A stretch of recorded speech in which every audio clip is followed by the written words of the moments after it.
13-asrda Turkiyaning Konya degan shahrida Rumi ismli katta olim yashar edi. U fiqh, tafsir, din, ilmni juda yaxshi bilar. Katta madrasada dars berar. Odamlar uni hurmat qilardi. Ammo uning yuragida bir bo'shliq bor edi. U Xudo haqida ko'p narsani bilardi, lekin Xudoni yuragida his qilmasdi. U quruq bilim bilan yashardi. Ichki olov yo'q edi. Shams degan notanish odam keladi. Bir kuni shaharga Shams Tabriziy ismli musofir keladi. U darvesh edi. Tartibsiz, qo'rqmas, odamlar nima deydi deb o'ylamaydi. Faqat haqiqat izlaydi. U yuragida Xudoga bo'lgan ishq bilan yonib yashardi. Shams yuragini tushunadigan haqiqiy do'st izlayotgan edi va nihoyat Rumiyni topdi. Rivoyatga ko'ra, ular ilk marta uchrashganda Rumi kitoblarni o'qiyotgan edi. Shams so'radi: "Nima qilyapsan?"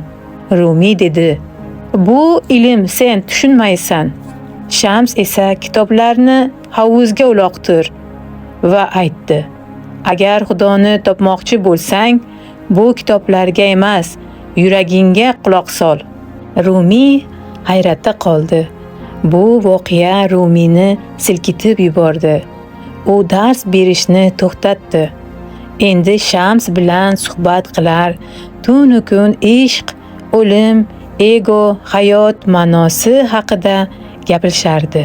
Shams unga ilm bermadi, ruhiy olov yoqdi. Rumi keyinchalik shunday yozdi: "Men xom edim, pishdim, yondim." Rumi o'zgaradi. Endi Rumi faqat qoidalar haqida emas, balki Xudoni yurakdan topish, ishq, sukunat va ichki uyg'onish haqida so'zlardi. U mashhur she'rida yozadi: "Ey hajga ketganlar, qayerdasiz? Mahbub Xudo shu yerda, ichimizda. Nega uzoqqa ketasiz? Xudo devor ortida, yuragingizda." Bu shuni anglatadi: biz Xudoni tashqaridan emas, o'zimizning ichimizda topamiz. Shams g'oyib bo'ladi. Bir kuni Shams birdan yo'q bo'lib qoldi. Ba'zilar uni hasadgo'ylar o'ldirdi deyshadi. Ba'zilar esa o'zi ketdi deyshadi. Hech kim aniq bilmaydi. Ammo Rumi uni endi tashqarida emas, o'zida topadi. U yozdi: "Shamsni izlamang. U endi men bilan, mening ichimda porlayapti." Shundan so'ng Rumi minglab she'rlar yozdi.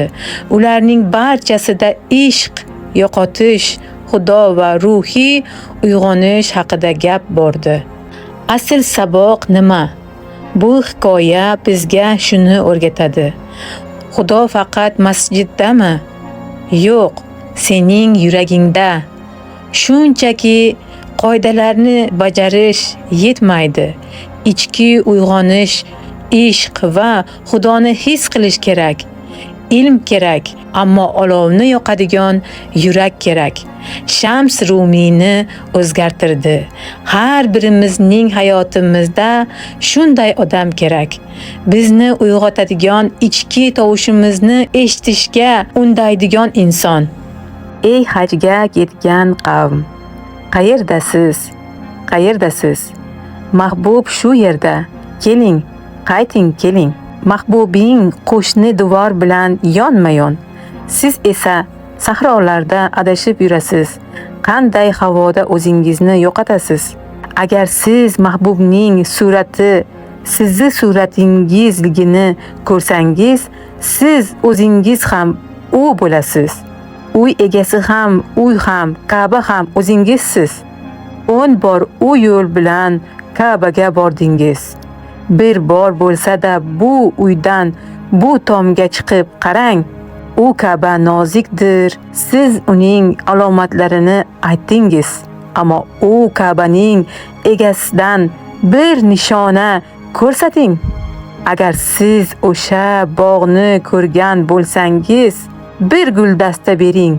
Agar siz Xudoning dengizidan bo'lsangiz, bir jon javhari olib keling. Shularning bariga qaramay sizning aziyatingiz sizga ganj bo'lsin. Ammo afsus, siz o'zingiz o'sha ganj ustidagi pardasiz. Rumi shunday deydi: Sen parvoz uchun tug'ilgansan.